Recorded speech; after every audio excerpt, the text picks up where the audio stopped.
follow your curiosity and don't be afraid, because you are brought to things because they help you grow.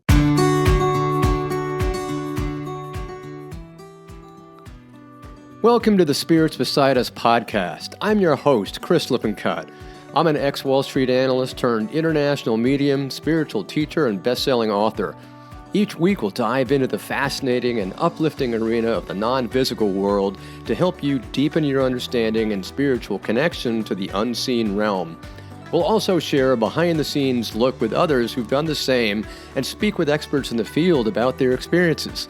Pull up a seat and let's dive into these perspective-changing conversations.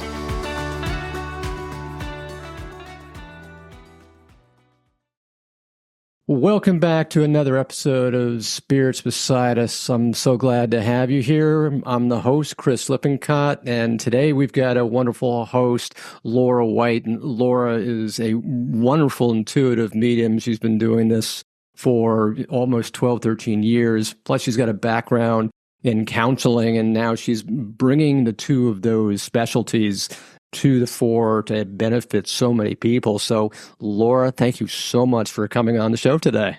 Oh, thank you so much for having me. Oh, it's such a pleasure having you. I know we've known each other for a while, but one of the things that's fascinated me is your story about how you had an intuitive inkling as a child.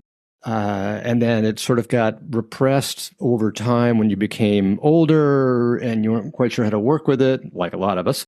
And then it came back into the fore. So tell us about your journey. I love your journey.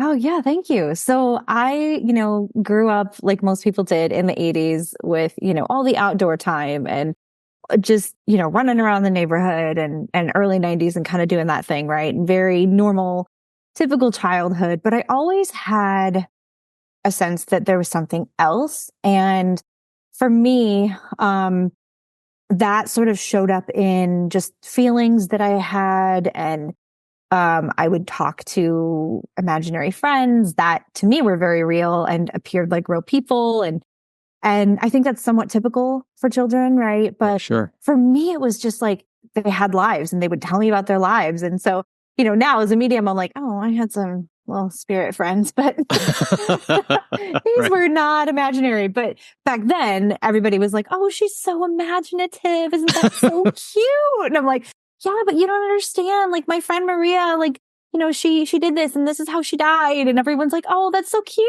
Right. But I was very intuitive as a child, very sensitive, very easily, like just felt everything. And it became a lot to handle, as it would for anybody. Yeah, and sure. And I was kind of more focused at some point on learning how to be in the world, and having been born prematurely and being blind, it really became necessary for me to like learn how to function right, as a human. Right. That's a big challenge right up front. Yeah. And I think like a lot of people, I suppressed it and it was scary and I didn't know what it was.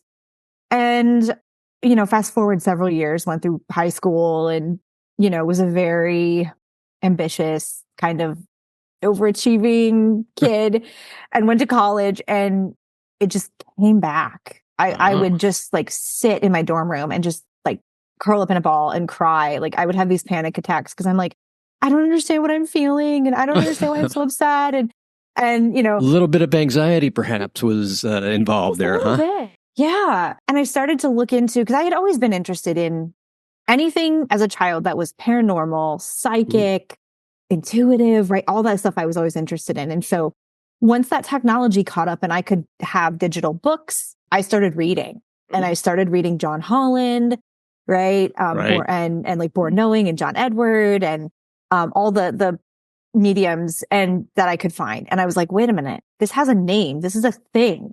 Like, this is okay. All right. I'm some kind of psychic. This is cool.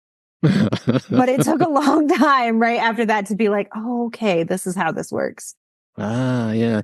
Because what's so interesting, that journey sounds so familiar to with so many mediums where, and I know it happened, similar kind of thing happened to me, where we all seem to have this unusual connection that we couldn't describe as a child, where we think we're talking to make-believe people, but in fact, we're finding we're getting a lot more detail back from them, and we're having these conversations. We're like, wait a second, they're not supposed to be talking to me, but this is fun. And then as we get older, it's like we are getting more logical, more analytical, and we just kind of suppress that connection to everything that's out there as we try to deal with the world. And then for some reason, something happens around college, or maybe a little bit after, or there's some kind of personal event that all of a sudden it's like it sparks the reopening. The portal gets reopened somehow. And we all seem to find in some way, I mean, you're very similar to me, and that all of a sudden, like, you're fascinated about all this information, and you have this voracious appetite to learn and read, and it's like Spirit drops these breadcrumbs in front of you, and like you cannot stop reading. No, it's like whole loaves of bread. It's like, here. Yeah, forget the breadcrumb. Here's the loaf. I think for me, it was really in 2006. My grandmother, at the time, she was diagnosed with acute myelogenous leukemia. Ooh. And I remember having a dream and being like, Grandma's not going to make it. And it was just like the weirdest thing, because nobody knew she was sick. And then all of a sudden she's like, oh, I have to go get a bone marrow biopsy, right? And it was like, oh, I already know what this is. Wow. I already know I didn't know what kind. I just was like, she has leukemia. Who gets a bone marrow biopsy and doesn't have leukemia, right? Yeah, right. Like, okay, but I was 20. So I was like, well, maybe I'm wrong. What do I know? You know, no. Of course, always questioning yourself. Right. I'm a Taurus. It's what we do. We're human after all. Yes, we are. She had leukemia. And, unfortunately, she wasn't able to survive that. And she died about 9 months later. And I really feel like after that was when I knew before, but after that was when I was like, okay, there's something here.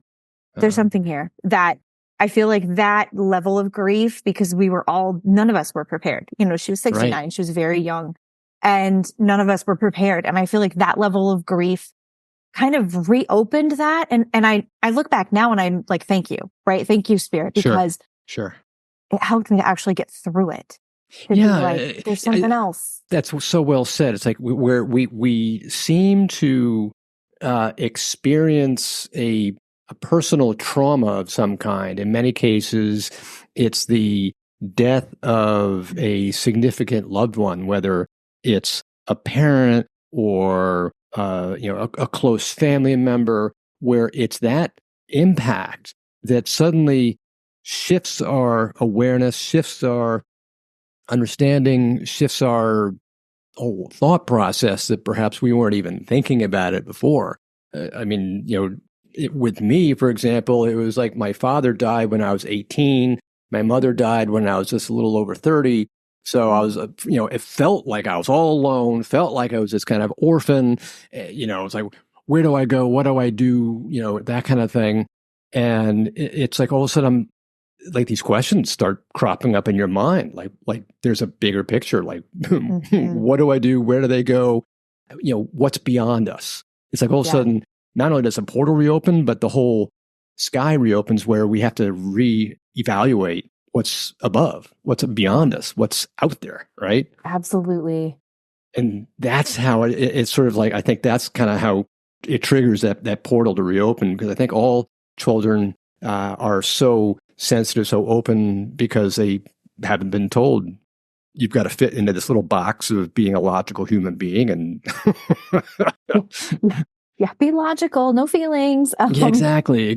So, that's why, children love to make believe and fairy tales, because they can, because that's what it's all about. It's that creative side is so wide open that's so how they can connect. Yeah, so healthy. And that's why, they can connect with Spirit so well. But as logical, analytical, conscious adults, it becomes more difficult, because we're now grounded in this box of saying, okay, this is the way you have to think. Yeah. So. I remember when I shut it down, which is interesting, because I don't think about it a lot, but when I talk about this, I had a dream. I had a lot of dreams as a kid that were very vivid, and I still lucid dream to this day. But I don't have as many like precognitive dreams now. I think that was the way that spirit knew, right? Universe, source knew, okay, we'll get her attention this way. Cause I was such a busy kid, right? And I remember we were going in Michigan, there is a place called Sleeping Bear Sand Dunes. And it's this beautiful, it's just this beautiful area with sand dunes, and, it's eroding. And so like, there's, even back when I was a kid, it was eroding. And so there were places you couldn't go. And I remember being terrified and saying to my parents, can we fall off? Right. And die, which is a very interesting thing to say when you're 9. Yeah. Right. Exactly. Children typically don't think that way. Right. And it was because I'd had this dream that this person had fallen off and died. Oh, wow. And they were like, no, of course not. Right. Like, we're just going to go and play in the sand and climb the dunes, and it's going to be fun. And it was. And then like a couple of days later, I remember hearing about someone who did get to the top and they fell and they died. And I remember as a child being like, whatever this is, it's bad. Oh, okay. Right. And it's not bad, but I can look at it now as an adult and be like, okay, so that was, unfortunate and scary, but also that was a way of spirit showing me that, yes, this is real. But in my child's mind, I was like, oh, I must be bad. This is bad. Okay. So now let's take us fast forward to the present. Now you've been doing your mediumship practice for what, 12, 13 years thereabouts? Yeah, thereabouts 13 years, 14. Yeah, and now you're also working with sort of combining that with counseling or therapy or a little bit of psychology background. It's interesting to hear how you're sort of bringing those two endeavors together. So maybe you can talk about how you work with both the spiritual mediumship and the counseling. It almost seems like they're one and the same, in that one is spiritual, one is counseling, but they're both counseling. Yeah. So I'm getting my master's degree right now in clinical mental health counseling, and I'm right in the middle of it. So I'm almost done. I'm about a year away from my internship in clinicals. And it's interesting because the counseling therapy world has really been thought of for so long as like this diametrically opposed to spirituality. When the truth is, at least from what I have seen in the last 10 years, as I've been kind of in the world in different ways of mediumship and spirituality and mental health and life coaching, is that it's actually not opposed at all. They're very open to things. Most therapists are very open to things that make clients get better and get well, as long as it's not harming them. And so for me, when I sit down with a mediumship client, because right now I can't legally see clients as a therapist because I'm not licensed yet. Right. I do bring my knowledge, right? And I'm always aware and try to create a space where not only can spirit work through me, but I create a space that is safe for the client or the sitter. In that sometimes people are going to tell you things that you're not expecting, right? You might think like, oh, okay, this is just an average everyday mediumship reading, and we're going to connect with grandma, we're going to connect with Uncle Fred. And sometimes there are things that come out that you're like, where that was out of left field entirely. I had a recent reading that happened where we went from this like very casual sort of normal mediumship reading, right? Where it was like, oh, these are who's here and this is what they're telling me, right? And so in that instance, right, I'm going to bring in the psychology of, okay, how do I hold space, right? How do I make someone feel safe? How do I make sure that they feel heard on this side of the living and talking to spirit, right? How do I relay those messages in a way that is cognizant of the pain that the family is in and not cause more of it? Right.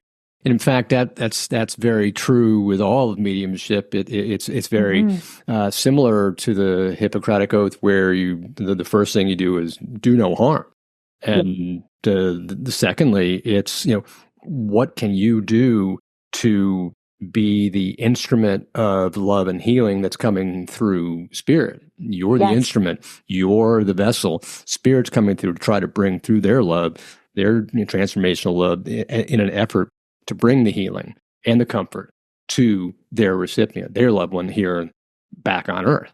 And it's that beautiful combination that we love to offer. And it seems like that's a perfect marriage with counseling, because counseling in its own way tries to heal and offer roads and path to healing as well.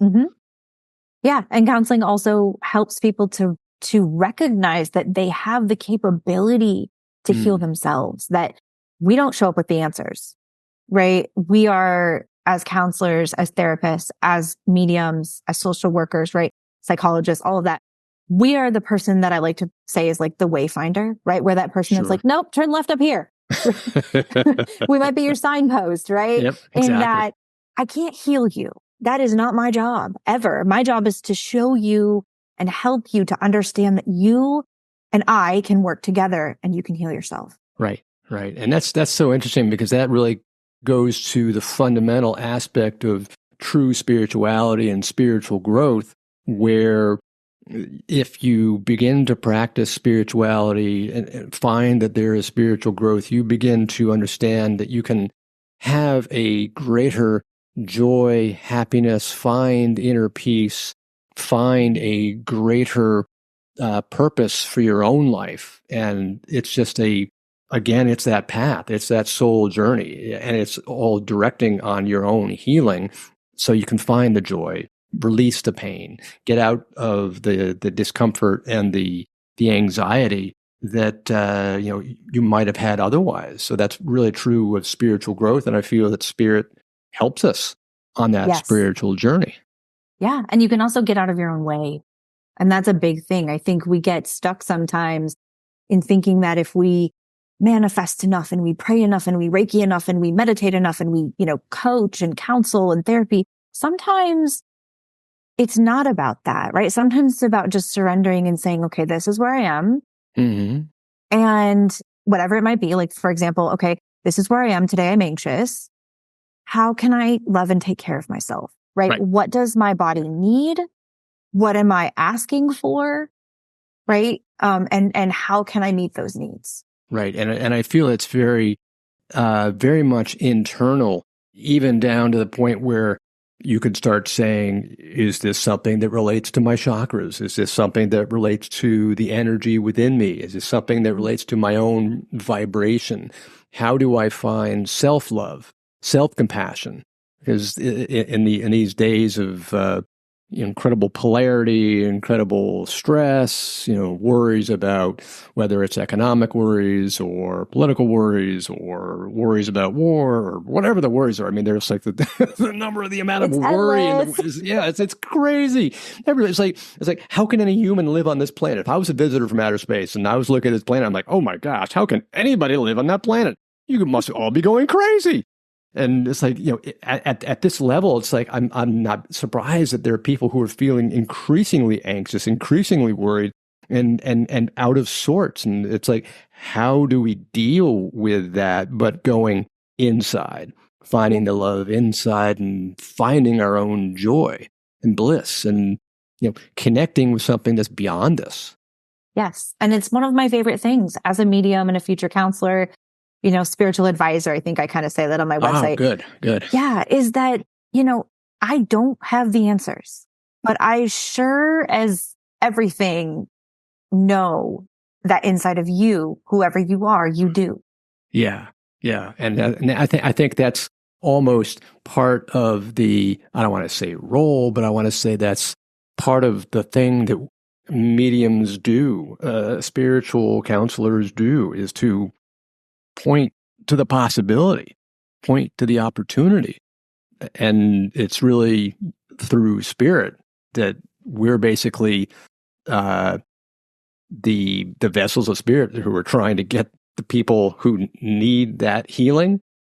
We're just allowing spirit to direct them, because it's like, okay, I'm stepping out of the way, spirit, you do the work because you know how to do it. Yep, absolutely. What I always love to find out are, we mediums sometimes have these really beautiful experiences in a mediumship reading where sometimes the reading is just so mind-blowing. It's just like, wow, that was so special. Is there any particular reading or series of readings that come to mind when you think of some of the special healings or special readings that you've had the pleasure to relay to your clients? Oh my gosh, there's so many. How do you pick? Right, they're all special. Sure. Right, every single time I sit down and I'm honored to hold space for that loved one in spirit or loved ones, and that the people across from me, it's always special, right? I think the one that I remember the most, or that I think about the most, is one of the very first platform readings I ever did. So I do readings virtually through Zoom and some in person. But I also, a couple of years ago, was studying at oh my gosh, words. Okay. Yeah. I was studying, at the United Metaphysical Churches, which is an offshoot of the spiritualist churches. And I was in Roanoke, Virginia, and we were doing, it was mediumship day, right? It was messages, and we were doing platform work. And I got up there, and I'm being graded on this. Okay. So this is like something for a class. I'm being graded. Oh, no. I'm like, oh God, okay, please. I know you're not going to let me down, spirit. Your knees are knocking together. Right. I'm like, okay, we're doing okay. We got this. We can do this. I get up there. I give my first message. I'm like, oh, okay. All right. We're doing good. And we have to give 3 messages. And this is a church service. So there's a student doing a liturgy. There is a student practicing and doing a sermon. And then there's the mediums who are doing messages. And so I get to my last message, and in my head, right, I'm thinking, okay, where do I go? Who do I go to? And they had challenged me, right? Not being cited. I can't look at somebody and be like, you in the purple shirt, Yeah. So they had challenged How do you call them out? Right. Because I was calling on people that I knew were there, right? I was like, okay, Susan over here. And, and I was sort of picking out people by name, and they said, we want to see you go indirect to somebody. Wow. And I was like, oh God. Okay. Right. And indirect, for those who don't know, is literally where you don't have a name and you're like, I'm sensing, someone's here and their name is this, and this is what happened, and who can or take I'm it. drawn to this part of the audience. Yep. Or I'm drawn to you and the energy. Yeah. Yeah. So I stand up there, and I'm standing there. I'm like, okay, nothing's happening. And the next thing I know, I look at one of my classmates and I said, your grandfather is here. And she went, okay. And I said, this is his name. And I started speaking in French. Oh, wow. I don't speak French. Okay. I took 3 years of Spanish. I don't know any French. And I literally said, hello, my name is, whatever his name was. And, basically something along those lines. And I was talking to his granddaughter, and I thought I blew it. Like I walked off of the thing, and I'm like, what the heck actually happened? What is this mess? And she came up to me afterwards, and she had tears in her eyes, and she said, that was my grandfather. And he was Flemish, and he spoke French, and that was his name. And do you speak French? Because you spoke French like a native. And I was like, actually, I don't speak French at all. So I always think about that one, because it reminds me that anything is possible. Anything. Yeah. Anything. That's amazing. I do not speak French, you guys. The most French I know is that I read Madeline books. If you have any girls and you guys remember Madeline from like the 80s and 90s, little French girl in Paris with the 11 orphan, that's it. Wow. That's amazing. Yeah, that's classic, because that goes beyond just overshadowing, where spirit will kind of help you move your limbs or your expression, but it goes into essentially a trance where they're speaking through you. If you don't even know the language and they're speaking through you, that's almost as if you were in a trance. I must have been channeling, some level of channeling, because definitely you're channeling. I mean, and I do channel now. I do a lot of automatic writing, but I did not then. And so I always think about that, because it's like, get out of your own way as a medium. Yep. Get out of your own way. Get out. And that's, I think that's perhaps the biggest, if I could give a recommendation, and it sounds like that's exactly what you're talking about, is that there's any one recommendation for people who either are beginning their mediumship journey or they're looking to try to connect with their own loved ones is to put your ego at the door, put your mind and your analytical mind, what I call the Frankie mind, which is one of my mentor's favorite phrases, and to this day I love it.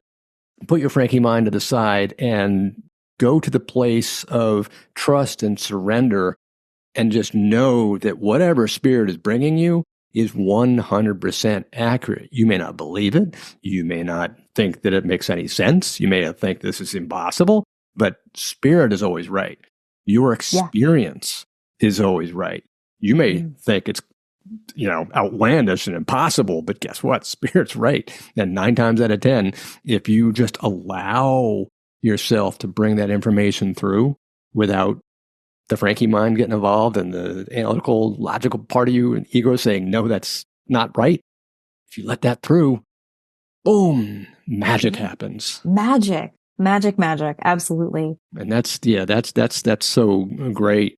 And what I think is also so beautiful is when, we have these moments where the visceral connection with spirit is so strong that you're practically moved to tears as spirit brings their love and healing to the recipient, and the emotion just is sky high because they're connecting with your heart, they're going through your heart to the recipient's heart, and it's that emotion that once everything has been connected, it's this beautiful reunion as spirit is brought back to 3D almost, painted back to 3D. And they're here in the room and you can feel it. And they're speaking French. They're speaking French. There you go. Ooh la la. Yes. What, when you begin to think about, your challenges as you've gone through your spiritual journey, challenges in life, of course there is the sighted challenge, but what other challenges have you had that have sort of been the crucible by which you've grown? Oh God. Okay. This is why I am in therapy. It's wonderful. But we can all have therapy, right? You're going to be a therapist of yourself. Yes. So right, not being sighted is definitely a challenge, but to me, it's a nuisance. It's not something that's insurmountable. So I think for me, the biggest thing is doubt, right? Because man, can that be loud? Yes. In life, okay, not just in my mediumship. Like we're taking this to the macro, you guys, not the micro. Doubt can just stop everything, right? Fear of failure can stop everything. Yes, big one. And for me, I mean, I've had physical challenges. Like I've dealt with some chronic pain. I've dealt with, injuries and different things. But I think overall, if I was to put it into a theme, right, it would be don't listen to the doubt and that fear of failure. That until you learn how to trust, you're always afraid you're going to fall on your face. Oh, that is beautiful. That is so big. That's perfect. That definitely sums it up for me. I mean, my biggest roadblock is always fear of failure. Even in a mediumship reading, my Frankie brain is still screaming at me saying, no, that's right. You suck. Yeah. I mean, I had a couple of readings this weekend that were unexpected and they were amazing because Spirit did amazing things and I got to sit there and facilitate. Yeah. And I'm sitting in these readings and I'm with these clients and it's this very emotional few hours because this ended up being something that, like I alluded to earlier, it ended up being around an unsolved murder. And I'm sitting here and I'm describing things to this family. And I'm like, there is no way. And I even said, there's no way this makes sense. Yeah. And I look across and like the daughters are just like crying. And they're like, it absolutely makes sense. Like that's exactly what my mom would say, or that's exactly what she would wear. And so I think for me, doubt, right? I don't see. And so when Spirit brings me visual things, and I tell my clients, I will use visual references. Do not mind. It's just how Spirit works through me, right? That clairvoyance, that clear seeing. Yeah. and I'll use clear hearing and clear knowing, right? All the clairs that I can. But when they bring me visual references, I have to check my brain at the door and be like, shut up, don't doubt. Yeah. Right. We should talk to ourselves more nicely, but I don't always. No, exactly. It's kind of like, oh, yeah. My inner therapist is like, be kind, but that's not always how it works. Yes, exactly. One of my other mentors, I've got a lot of mentors who, Me too. It's like, all right, okay, I'll try to follow you. One was saying, you have to be love. I was like, oh, that sounds great. Hi, Yoda. But I'm like, okay, sounds great. I understand the concept, but let's try to execute that. And right, it's like, I feel like Yoda. Yeah, totally. I'm like, okay. What did Yoda say? There is no try. Do or do not. There is no try. Yes, exactly. Do or do not. There is no try. Exactly. Yeah, and it was something along those lines. And to this day, as I'm getting ready for a mediumship reading, I'm like, okay, I am love, I am love, I am love. My Frankie brain is going, what do you mean? Be quiet. Exactly. Yeah. So it's just like, oh gosh. But then once you really get into the flow, and that's kind of the big thing, is once you allow yourself to get into that flow and into that deep connection with spirit, and you just feel like there's that bond, and all of a sudden you're in that altered state where you're not really paying attention to the physical, grounded, analytical aspect of life. You're in this sort of ethereal, beautiful, loving, peaceful, blissful connection. And you're just like, oh, Calgon, take me away. And, you're off to the races. And it's just, that's when the flow hits. And that's when the magic happens again. It's like, that's where the love rests. Yes. And that goes back to that heart chakra, because, that's where spirit connects with us. So if you're opening your heart chakra and you're opening and being love and loving yourself and allowing yourself to surrender to the love of spirit, that's where the two really come together. Yes, absolutely. Wow. Okay. So so definitely the big challenge is getting over that that fear of doubt, fear of failure. It's which it just seems to me like it's present every day. And the crazy thing is, okay, and you and I have had class together, right? So for your listeners who don't know, right, like we met during COVID, Joseph Siegel's mediumship classes, and he's a mentor of mine. We had many classes together, probably for like a year, I think. Sounds right. My brain is correct. Yeah, sounds somewhere. Right. All of our brains are like, we're missing a year. But I've never failed. I mean, Joseph had us do exercises with photos, with handwriting, with things that even he was like, I don't know how you're going to do this. And I've always been like, oh, it's fine. Spirit's got it. And I know that, it was logically. Exactly. It was all his spirit guides who was teaching him. Right. That I will never fail. It does not matter what I get up there to do, whether I am psychically doing a tarot reading, whether I am mediumistically connecting to someone who has died, whether I am offering counsel for grief, I will not fail. There might be days where maybe I'm not 100, right? I'm not 100%. But when you do this work in service of others and in love, you cannot go wrong. Right. You can do things that aren't ethical, and that happens all the time, but you won't fail. Yeah, exactly. I think that's the biggest thing is, we oftentimes will trip over ourselves as we are human. We're human, so we have issues and we do stumble, but maybe we'll scrape our knee, but we'll get back up again. It's not so bad that you can never try again, and all bets are off, and time has stopped. It's allow yourself to be a little bit more compassionate about yourself. Allow yourself to be a little bit more kind. Forgive yourself. So all these things that the great spiritual masters have been talking about: forgiveness, loving kindness, compassion. All these things. It's most important that you start with yourself. Be loving to yourself. Be give yourself self-compassion, self-forgiveness.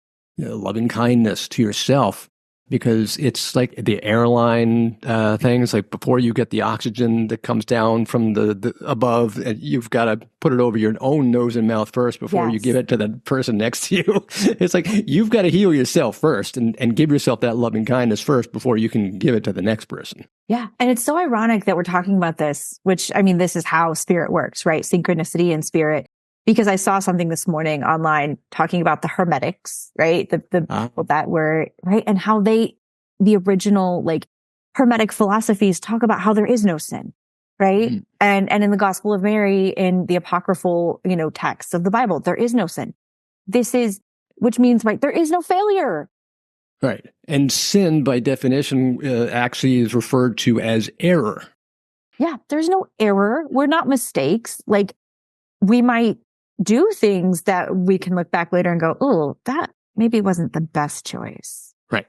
Right. Well, I was a little unhealed there, but we are not, as people, mistakes. And the work that we do is not, you can't fail. Right. Ugh. And what's so fascinating to me is the way spirit comes through and has revealed so often that the world that we live in, that we think we see, that we think we experience, is in fact not a true reality. It's more of an illusion that our own ego minds are portraying in front of us and creating. So it's the world that we're experiencing is very much of that ego mind created illusion, and the reality is something far greater, far more filled with love and energy. So that brings up the whole concept of duality of our experience and illusion of existence here, when in fact the existence is far different, far greater, far more stupendous. Yes. And it's so fascinating when I talk to families and individuals who've lost loved ones in really traumatic ways, right? Specifically suicide, overdose, murder, right? Ways that are very difficult for our human brains to comprehend. Right. How anybody could be okay, right? How anybody who died in any of those ways, who unfortunately died by murder or suicide or some other, what we view as a very horrendous way of going, is okay. And the first thing they always say to me is, tell my person or my family or whoever's there, tell them that my soul is at peace and that this is so spectacular that I am okay.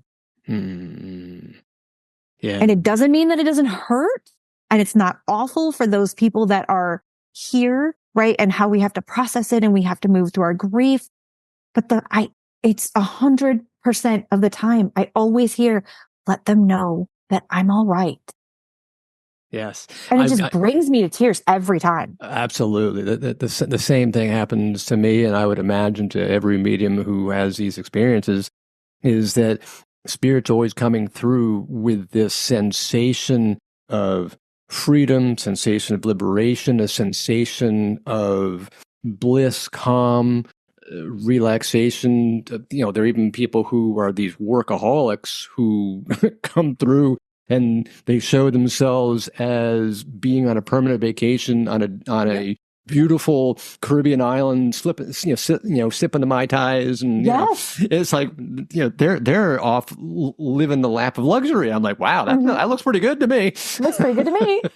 But it's like it's this sensation of peace and calm and beauty and unconditional love, and the amount of times that they come through with the concept of I'm experiencing and living in unconditional love that just is going in every direction.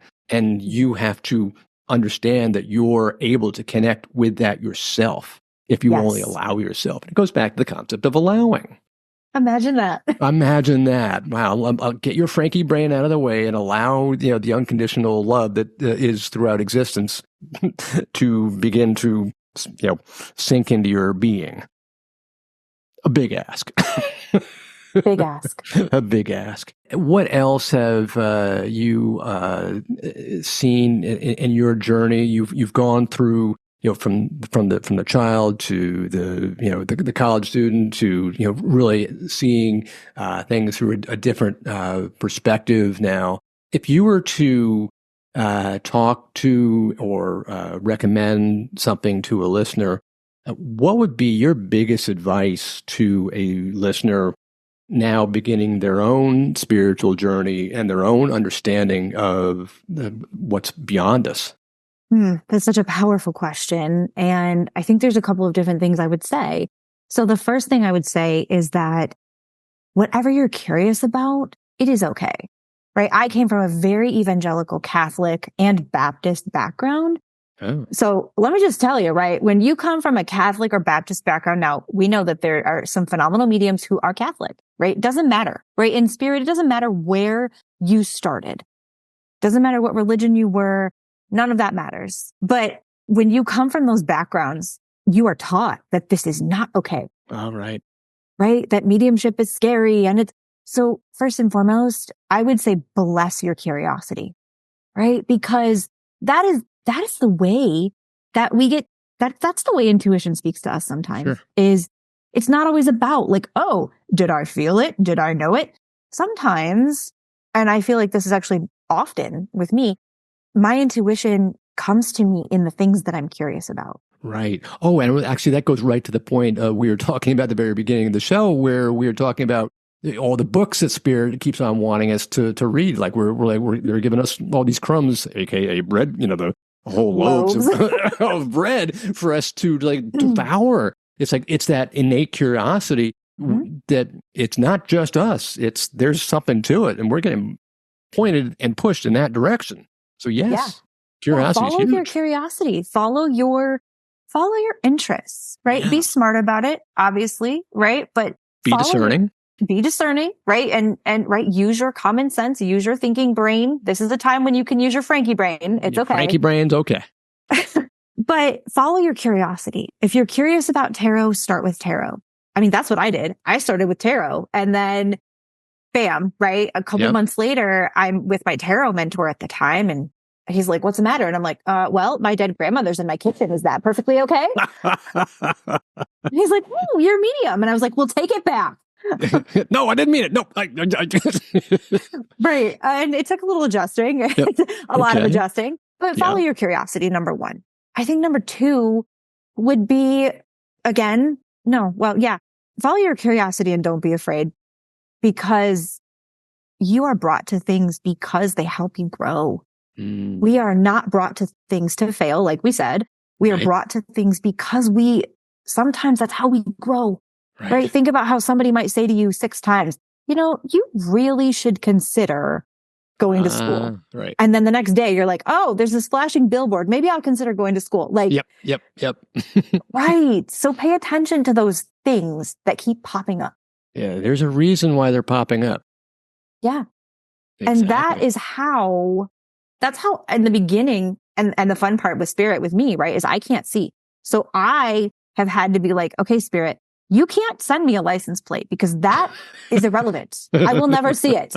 Right. And so they have used music. They have used books. Books are a big way that they communicate, right? Dreams. Pay attention to the things that consistently come up in your life. Sure. That you feel good about. That you resonate with. There's an unknown reason. You're like, this resonates with me, but I'm not entirely sure why. If it resonates with you, don't ask why. Just allow it to resonate and follow it. That's right. Yep. And I think the third one is talk to people in the field that you're curious about, right? Most of us as mediums, as intuitives, as tarot readers, as Reiki masters, as empaths, most of us are happy to share our stories, our journeys. And if you think it's weird, it's probably not. There are probably stranger things out there. Yeah. I mean, I spoke French. I don't speak French, guys. Yeah, exactly. It's not looked upon so badly as it once was, right? Yeah. I think the stigma has largely burned off. Yeah. Yeah. So follow those signs, be curious, and, see where they take you. Yeah. And keep a journal. I know everybody says this, but keep a journal. 100%. Yes. I have my journals from the very beginning of my journey. And every now and then I go back and I read them. Sure. And I just am like, Oh, you Oh darling yeah, child. exactly. Oh, it's amazing. Yeah, It's amazing. that's such a great point. Yeah, I can remember taking journaling my early experiences, and it was just like fast and furious in the beginning. I was just like, I don't know Yes. what's happening, but oh my gosh. So I filled like 2 or 3 spiral bound notebooks of all my experiences, and I go back every so often, and I'm like, wow, look at that. Oh my gosh. Or Yeah. I wish I realized what was really happening. It's also a way to measure how much you grow, right? Yes, It's a way to yes. say like, hey, Perfect. good job, right? Like, way to go. Exactly. And if you're not a journaler, and I kind of like to say this to some of my clients, because they kind of give you that look when you're like, journal, and they're just like, oh, yeah, right, like, oh, it's a chore. Oh, I don't want to do that. You don't have to write paragraphs, right? No. You can make bullet points. Yeah. Just whatever comes to your mind. Yeah. This is not like, oh, dear diary today. Now I did it that way because of course, but you can make a bullet journal. Whatever works for you. Yeah. Whether you write it down by hand or you type it or you put it on your phone, whatever. Record it. Sometimes I have a lot to say and I'll voice memo. Yeah, totally. I think that's the big hang up for a lot of people is like they feel that they have to do it a certain way, otherwise it won't work, or they're doing it wrong. There is no right way. It's just as long as you get it done. The line that I always follow is done is better than perfect. That's right. In everything. Done is better than perfect in everything. And whoever is listening, your natural curiosity and your personality is going to lead you to a way that works for you. Right. Exactly. Right. I know you and I both know a wonderful medium who does so much artwork. Malia's amazing. Ah, yes. But that doesn't work for me. Right. Right. That's never going to work for me. I can't see. Yeah, exactly. So my mediumship comes through differently, and that's okay. Yeah. And I think that's the other thing is don't be a cookie cutter.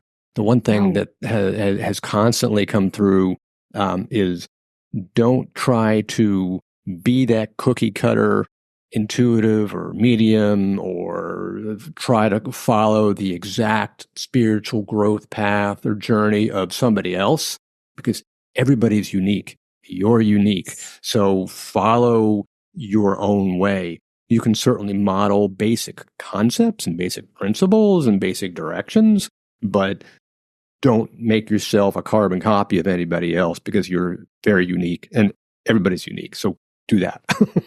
Yeah, absolutely. Wow. Good.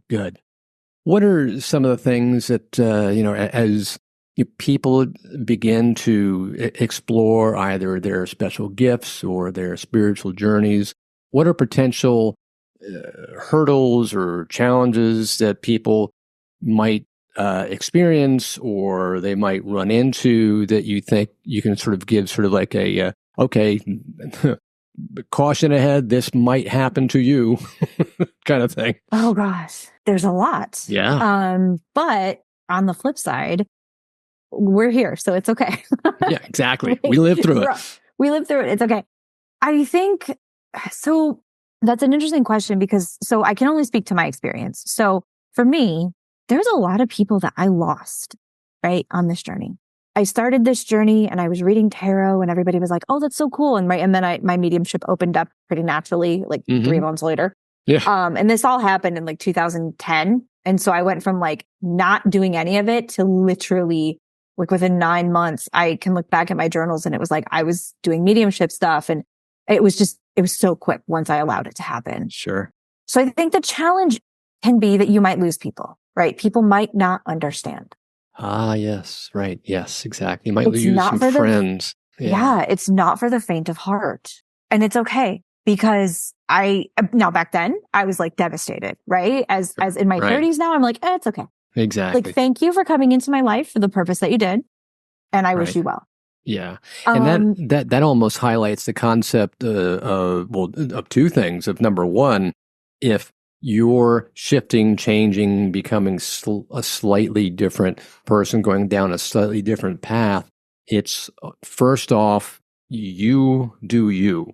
Whatever, be true to yourself, number one. But number two, if people can't accept you for what you now are or what you have become, then perhaps they don't deserve to be in your life. Perhaps they're not going to be there to support you. And that's okay. That's okay. I think another challenge that has been hard for me. So you might hear it said once, if you are a listener or you're studying mediumship yourself, or both are probably true if you're listening to the show, is that mediumship is a mirror, right? And so one of the things that happens is that we will get clients that come to us that reflect things we need to work on. Oh, that is so true. Oh, wow. Oh, man, let me tell you. Oh, my gosh. That is, and for me, oh, wow. Personally, mediumship has been the best teacher of boundaries I could possibly have asked for. Gosh, that's so well said. Oh my gosh, right? Like just making sure that you absolutely can say no, because there will be people who they think that you are their only hope and you are their only savior. And they've tried everything else. And yes, life is hard. Okay. Very hard sometimes. And sometimes we have to say, no, I am not the person for you, right? Let me refer you to someone that might be better suited, right? Let me suggest that perhaps you need, some professional psychological help before you sit down with me. Like, it's hard to do that, but learning to say no is as important as learning to say yes. Yeah. Setting your boundaries, making sure that somebody's not constantly, well, I guess that kind of the flip side of that is also, it's not even the flip side. It's like another shade of it is that, to those people who are looking for mediumship readings, there are people who sort of get addicted to the readings and they want more and more and more and more, which is not necessarily, a good thing personally for a person. It's like you want to stay grounded. So don't always be looking to keep on connecting, even though it's great to hear from your loved ones. You have to live your own life as well. Yes. And so that can be a challenge. So learning boundaries, even with spirit, right? In the beginning, I really struggled with like having spirit around me all the time. And finally, one of my mentors said to me, you are in control here. Yes. You've got to be able to learn to turn the sign on and turn the sign off. Imagine yourself as you got a storefront. You can turn the sign on when you go into your little store. And when it's time for you to close up shop, you turn off the sign and you set that intention and you tell spirit, these are my working hours. Don't bug me otherwise. Yep. I have it. I'm really cheeky with my guides and I say like, okay, my home is my safe space. And so nobody gets to be in here in the spirit world unless it's family. The example I always use is, would you leave your front door open throughout the night and let all kinds of people come on into your house, just regardless of who they are? Of course not. You'd close the door, you'd lock it up, and you just open it up, in the next day when you're like, okay, you want to come on in? Come on in. Yeah. Yeah. You've got to maintain your physical space, your psychic space, your spiritual, your emotional space, because if you do this work professionally, or even if you don't, even if you're just doing it for you, and that's completely okay too, there will be times when you have to take a break, or you had a session or a client that you went, wow, I really need to go ground after that, super important. Boundaries. Yeah, very important. And you mentioned one thing that started to make me think of is, as you're going along this journey and as you become more proficient perhaps in connecting with spirit and perhaps even giving mediumship readings, the one thing I've noticed is that because we are the vessel and spirit's bringing through information and messages to the sitter, there's a reason why you are that specific vessel for that specific client as well as that specific spirit, because everything seems to have a dual meaning. The information and message is not only for the client, the sitter, it oftentimes is just as meaningful for you, the medium, because a number of times I've gotten messages that I have to reflect back on and go, wow, they're talking to me too. Oh my gosh. Yep. It's like they're giving advice or suggestions to the sitter. And I'm like, whoa, that also, they're talking to me. What? Which brings me to probably the thing that it probably something in the beginning that I didn't think of, but I do now, which is to not have your ego edging spirit out. Yeah. Right? Ego is actually not a bad thing, right? We all freak out about the ego, but it's not a bad thing. It's just a protective barrier. Mm-hmm. But if you as the medium can't go, oh, maybe that relates to me too, right? Yeah. I learn from my clients just as much as they think they learn from me. Yeah, exactly. Yeah. And when spirit comes into the equation, they're the ones who can kind of see all of your foibles. They can see your mind, your life. So it's their intelligence always just blows my mind of the way that they can give messages in multiple ways to multiple people simultaneously, even if it's at like a demonstration or a platform reading where you'll give a reading to one person, to one recipient, but the message has multiple meanings to multiple people simultaneously as all the information comes through, and it's intended that way. It's so crazy how it works. It's wild. It's wild. And I love the way Spirit's able to do that, because you'll find out later on that 5 people who weren't called on that one Spirit, there are 5 people that said, I can take all of that information too, and it means this to me. And you're like, wow. Yeah. Yeah. So that's yeah, they're definitely at multiple levels. So that's absolutely great. Well, what other pieces of advice or last thoughts do you have for people who are looking to perhaps find that special joy, or find that special compassion or inner peace, or anything regarding spiritual growth or the spirit world that you might think of? Oh gosh, putting the weight on your shoulders. I know, right? I got to be everybody's like Yoda. There you go. I'll be the new Dr. Laura. Yes, paging Dr. Laura. Yes. So, what advice would I give for the spiritual growth? Well, what would you suggest as sort of like a last thought for people who are looking to achieve greater joy or happiness, or achieve greater inner peace, if it's through spiritual growth or connection with the spirit, or just some form of inner healing? Ooh, that is a big question. I think for me, what I would say is just take a step in that direction. Because I could give you like all the books that I love, right? And all the journaling prompts and all the things. But it's kind of like, right, when someone is in recovery, right? You just take one step towards that next thing every day. Yes. It's like the, how do you begin the journey of 1,000 miles? Mm-hmm. Take the first step. There you go. Yeah. Take the first step. Exactly. Doesn't matter what it is. There's no judgment in the spirit world about what it is or how you do it, right? Your step might be, okay, today I considered buying an oracle deck, and that feels really hard, but I didn't do it, but I considered it. And so maybe then tomorrow, maybe I buy that oracle deck, right? Right. Maybe it's that you start listening to a spiritual podcast. Maybe it's that today your step is, oh, I did yoga for 5 minutes. Whatever it is, just take a step.